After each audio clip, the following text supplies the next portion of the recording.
আল্লাহ তুমি আমার গুনাহগার উম্মতকে বাঁচাও। এই দুনিয়ার বুকে রব্বুল আলামিন সব নবীকে একটা করে দাওয়া মুস্তাজাবা দিয়েছেন, মানে যে দোয়া করলে কবুল হয়ে যায় সাথে সাথেই।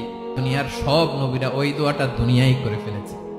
বিশ্বনবী বলবেন, আল্লাহ ওই স্পেশাল দোয়াটা দুনিয়াতে করি নাই, আজকে আমি তোমার দরবারে দাঁড়িয়ে কিয়ামতের দিন ওই দোয়াটা করছি। আল্লাহ আমার যে উম্মতের হৃদয়ে যাররা পরিমাণ ঈমান আছে, আমার একটা উম্মতকেও তুমি জাহান্নামে ঢুকাতে পারবা না।